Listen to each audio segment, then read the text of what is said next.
ಪೇರೆಂಟ್ಸ್ಗೆ ಒಂದು typical mind set ಇರುತ್ತೆ, ನಮ್ಮ ಮಗು ಕೈ ತಪ್ಪು ಹೋಗುತ್ತೆ, ದಾರಿ ತಪ್ಪಿಬಿಡುತ್ತೆ, ಕಂಟ್ರೋಲ್ ಇಟ್ಕೊಳ್ಬೇಕು, ಒಂದು ಕಣ್ಣಿಟ್ಟಿರ್ಬೇಕು ಅಂತ ಹೇಳಿ ಎಲ್ಲೋ ಕಂಟ್ರೋಲ್ ಮಾಡಕ್ ಹೋದಾಗ ಮಕ್ಳಿಗೆ ಫ್ರಸ್ಟ್ರೇಷನ್ ಆಗುತ್ತೆ. ಸ್ಪೆಷಲಿ ಟೀನೇಜಿಗೆ ಬಂದಿರೋ ಮಕ್ಕಳು, ಹೈಸ್ಕೂಲ್ ಕಾಲೇಜ್ ಮಕ್ಕಳು, they don't want to get controlled. ತುಂಬಾ ಮಾನಿಟರ್ ಮಾಡೋದು, ಎಲ್ಲಿ ಹೋದೆ, ಎಲ್ಲಿ ಬಂದೆ, ಯಾಕೆ ಇಷ್ಟೊತ್ತಲ್ಲಿ ಇದೆಯಾ, ಏನ್ ನೋಡ್ತಾ ಇದೆಯಾ, ಅದೆಲ್ಲ ಕೇಳಿದ್ರೆ ಇಷ್ಟ ಆಗೋದಿಲ್ಲ. ಆ ಸ್ಟೇಜ್ ಮಕ್ಕಳನ್ನ ಪೇರೆಂಟ್ಸ್ ಹೇಗೆ ನೋಡ್ಕೋಬೇಕು ಕನ್ಸಿಡರಿಂಗ್ ದಿಸ್ ಜನರೇಷನ್? ಆ ಸ್ಟೇಜಿಗೆ ಬರೋಕ್ ಮುಂಚೆನೆ ಈಗ ಒಂದು ಚಿಕ್ಕ ಮಗು, 1 ವರ್ಷದ ಮಗು, ಈಗ ನಮ್ಮ ಮನೇಲಿ ಸೆಕ್ಯೂರಿಟಿ ಒಬ್ರು ಇದ್ದಾರೆ, ಆ ಮಗು ಇದೆ, ಅದಕ್ಕೆ ಬಲವಂತವಾಗಿ ಏನಾದರೂ ಮಾಡ್ಸಕ್ಕೆ ಹೊರಟಾಗ ಅದು ಅಳುತ್ತೆ, ಡಿಸ್ಟರ್ಬ್ ಆಗತ್ತೆ, ಅದು ನಮ್ಮನ್ನು ಡಿಸ್ಟರ್ಬ್ ಮಾಡುತ್ತೆ. Same case happens through out life. ಇಲ್ಲಿ ಪೇರೆಂಟಿಂಗ್ ಅನ್ನೋದು ಬರೀ ಪೇರೆಂಟ್ ಅಂತಲ್ಲ, ಆ ಸೊಸೈಟಿನೇ, ಸುತ್ತಮುತ್ತ ಇರೋ ಸೊಸೈಟಿ ಇರುತ್ತಲ್ಲ, ಅದು ಹಾಗೆ ಆಡಬೇಕು. ನಾನು ಯೋಗದಲ್ಲಿ ಹೇಳ್ತಾ ಇರ್ತೀನಿ, ಪ್ರಾಣಾಯಾಮ ಅಂತಂದರೆ ಕಂಟ್ರೋಲ್ ಆಫ್ ಬ್ರೆತ್ ಅಂತ ಇಲ್ಲಿವರೆಗೂ ಡೆಫಿನೇಷನ್ ಕೊಟ್ಟಿದ್ದಾರೆ. ನಾನು ಅದಕ್ಕೆ ಒಂದು ಹೊಸ ಡೆಫಿನೇಷನ್ ಶುರು ಮಾಡಿಕೊಂಡೆ, ಮ್ಯಾನೇಜ್ಮೆಂಟ್ ಆಫ್ ಬ್ರೀತಿಂಗ್ ಅಂತ. ಸೊ ಇಲ್ಲಿ ಕಂಟ್ರೋಲ ಮ್ಯಾನೇಜ ಅಂತ ಅಷ್ಟೇ. ನಾವು ಎಲ್ಲರೂ ಕಂಟ್ರೋಲ್ ಮಾಡಲಿಕ್ಕೆ ಹೊರಟಿದ್ದೀವಿ, ನಮ್ಮನ್ನು ನಾವು ಕಂಟ್ರೋಲ್ ಮಾಡ್ಕೊಳಕ್ಕೆ ಹೊರಟಿದ್ದೀವಿ, ಇನ್ನೊಬ್ಬರನ್ನೂ ಕಂಟ್ರೋಲ್ ಮಾಡಕ್ಕೆ ಹೊರಟಿದ್ದೀವಿ, ಸೊಸೈಟಿನ ಕಂಟ್ರೋಲ್ ಮಾಡಕ್ಕೆ ಹೊರಟಿದ್ದೀವಿ, using our superiority, using our resources, using our knowledge, using our positions. Parenting is also a position. Right. ನನ್ನ ಅಧೀನದಲ್ಲಿ ಇದೆಯಾ ನೀನು, ನಾನು ಹೇಳ್ದಂಗೆ ನೀನು ಕೇಳ್ಬೇಕು, ಯಾಕಂದ್ರೆ ನೀನು ಫೀಸ್ ಕಟ್ತಾ ಇದ್ದೀನಿ, ನಿನ್ನ ಮನೆಗೆ ಜಾಗ ಕೊಟ್ಟಿದ್ದೀನಿ, ನಿನಗೆ ಬಟ್ಟೆ ಕೊಡಿಸ್ತಾ ಇದ್ದೀನಿ, ನಿನ್ನ ಸುಖಗಳನ್ನ ನೋಡ್ತಾ ಇದ್ದೀನಿ ನಾನು, ಹಾಗಾಗಿ ನೀನು ನಾನು ಹೇಳ್ದಂಗೆ ಕೇಳಬೇಕು ಅಂತ. ಅದು ಹಳೆ ಕಾಲದಲ್ಲಿ ನಡೀತಾ ಇತ್ತು. ಯಾಕೆ ಅಂದರೆ ಒಂದು ಮನೆಯಲ್ಲಿ ಮಾಸ್ ಜನ ಇರ್ತಾ ಇದ್ರು, ಜಾಯಿಂಟ್ ಫ್ಯಾಮಿಲಿ ಅಥವಾ ಒಂದು ಇಡೀ ಫ್ಯಾಮಿಲಿನೇ ಒಂದು 10-15 ಜನ ಇರೋರು, ಅಂದರೆ ಒಂದು ಫ್ಯಾಮಿಲಿನೇ 10 ಜನ ಇರೋರು. ಸೊ ಹಾಗಾಗಿ ಅದರಲ್ಲಿ ಒಬ್ಬರಿಗೆ ಇಬ್ಬರಿಗೆ ಸ್ವಲ್ಪ ಬೈದರೂ ನಡೀತಾ ಇತ್ತು. ಆದರೆ ಇವತ್ತು ಸಿಸ್ಟಮ್ ಹಾಗಲ್ಲ. ಇವತ್ತೆಲ್ಲರೂ ನ್ಯೂಕ್ಲಿಯರ್ ಫ್ಯಾಮಿಲಿ.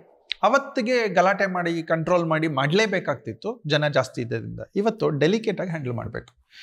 ಅಂದರೆ ಒಂದು ಸಂಬಂಧವನ್ನು, whether it is parent R any relationship, ಆ ಸಂಬಂಧ ಗ್ಲಾಸ್ ಇದ್ದ ಹಾಗೆ, ಮಿರರ್ ಇದ್ದ ಹಾಗೆ ತುಂಬ ಡೆಲಿಕೇಟಾಗಿ ಹ್ಯಾಂಡಲ್ ಮಾಡಬೇಕು. ಅಥವಾ ಒಂದು ಹಕ್ಕಿಯನ್ನು ಕೈಗೆ ಹಿಡ್ಕೊಂಡ್ರೆ ಆ ಹಿಡ್ಕೊಳ್ಳೋ ಹೆಂಗಿರ್ಬೇಕಂತಂದರೆ ಅಲ್ಲಿ ವಾರಂತ್ ಇರಬೇಕು.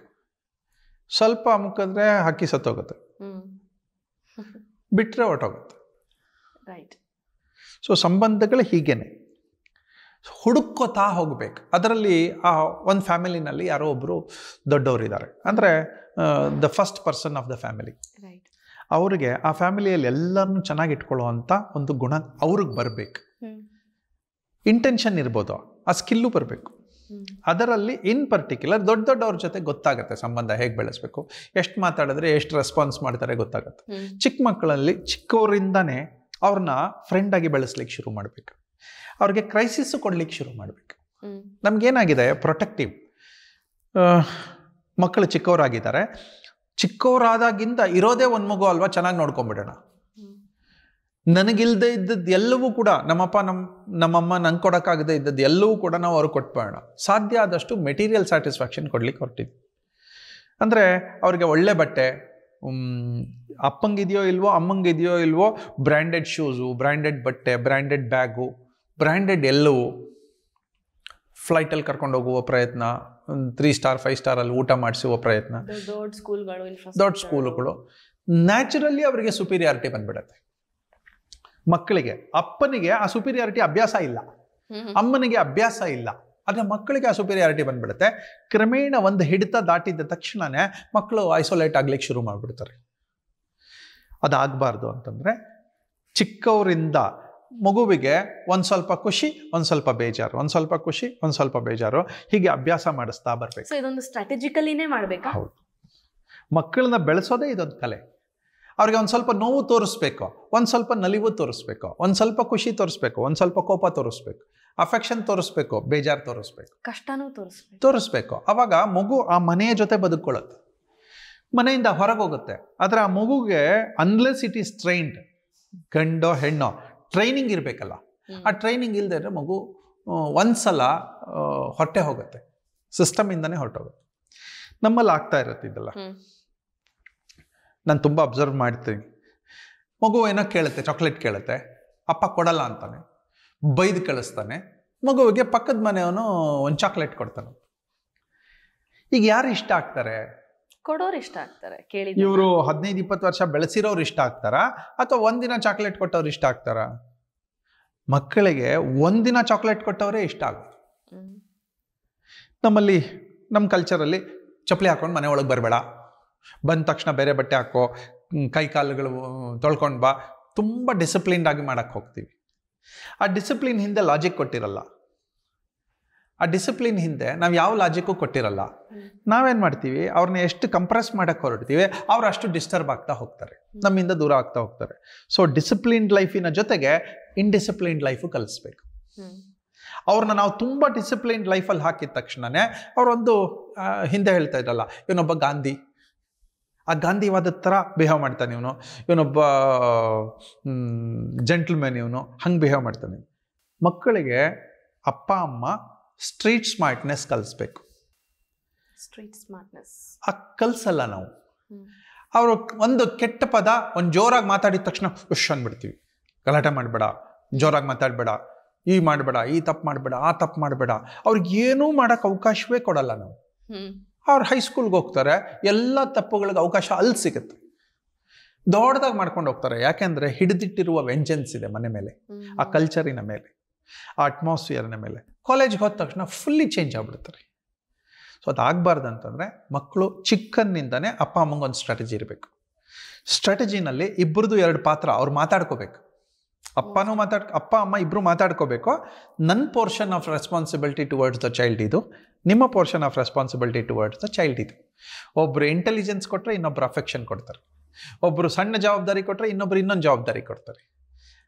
ನಾನು ಎಷ್ಟೋ ಮಕ್ಕಳನ್ನ ನೋಡಿದ್ದೀನಿ, ಅಪ್ಪ ಅಮ್ಮಂಗೆ ಇಬ್ಬರಿಗೂ ಹುಷಾರಿರಲ್ಲ ಮನೆಯಲ್ಲಿ, ಅವ್ರಿಗೆ ಅರ್ಥವೇ ಆಗಿರಲ್ಲ, ನೀರು ತಂದು ಕೊಡಬೇಕು.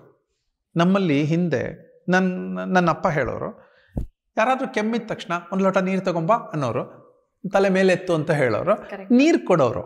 ಆ ಕೆಮ್ಮು ಅದಕ್ಕೆ ಔಷಧಿ ಏನು ಅಂತ ನಮ್ಮ ಅಪ್ಪಂಗೆ ಗೊತ್ತಿತ್ತು, ಅದು ನಮ್ಮ ಮುಖಾಂತರ ಮಾಡಿಸಿರೋರು. ಇವತ್ತು ನಾವು ಅದನ್ನೇ ಮಾಡಿದ್ದೀವಿ. ಆದರೆ ನಮ್ಮ ಮಕ್ಕಳಿಗೆ ಇದೇ ಸಿಸ್ಟಮ್ ಪಾಸಾನ್ ಮಾಡಿದ್ದೀವಾ? ಇಲ್ಲ. ಬೇಸಿಕ್ ನಾಲೆಜ್ ಪಾಸಾನ್ ಮಾಡೇ ಇಲ್ಲ. ನಾವು ಎಜುಕೇಟಿವ್ ನಾಲೆಜ್ ಪಾಸಾನ್ ಮಾಡಕ್ಕೆ ಹೊರಟಿದ್ದೀವಿ, ದೊಡ್ಡ ದೊಡ್ಡ ಶಾಲೆಗಳ ನಾಲೆಜ್ ಪಾಸಾನ್ ಮಾಡಕ್ಕೆ ಹೊರಟಿದ್ದೀವಿ. ಅಮೆರಿಕಾದಲ್ಲಿ ಏನು ಮಾಡ್ತಾ ಇದೆ ನಮ್ಮ ಮಕ್ಕಳಿಗೆ ಗೊತ್ತಿದೆ, ಆದರೆ ಅಪ್ಪ ಅಮ್ಮಂಗೆ ಏನಾಗ್ತಾ ಇದೆ ಗೊತ್ತಿಲ್ಲ. ಕಾಲು ನೋವು ಬಂದಿದೆ, ಕಾಲು ನೀವು ಬೇಕು ಅಥವಾ ಕೂಡಿಸ್ಬೇಕು, ಗೊತ್ತಾಗ್ತಾ ಇಲ್ಲ ಮಕ್ಕಳಿಗೆ. ಅಪ್ಪನಿಗೋ ಅಮ್ಮನಿಗೋ ಜ್ವರ ಇದೆ, ಮಕ್ಳು ಏನು ಮಾಡ್ಬೇಕು ಗೊತ್ತಾಗ್ತಾ ಇಲ್ಲ. ಯಾಕೆ ಅಂದರೆ ಟ್ರೈನಿಂಗ್ ಕೊಟ್ಟಿಲ್ಲ. ಜ್ವರ ಬಂದ ತಕ್ಷಣನೇ ಯಾರಿಗೂ ಹೇಳಿದೆ ಹೋಗಿ ಮೆಡಿಸಿನ್ ತಗೊಂಡು ಬಂದ್ಬಿಟ್ವಿ. ಜ್ವರ ಬಂದಾಗ ಹೇಗೆ ಬಿಹೇವ್ ಮಾಡಬೇಕು ಅಂತ ಗೊತ್ತಿಲ್ಲ.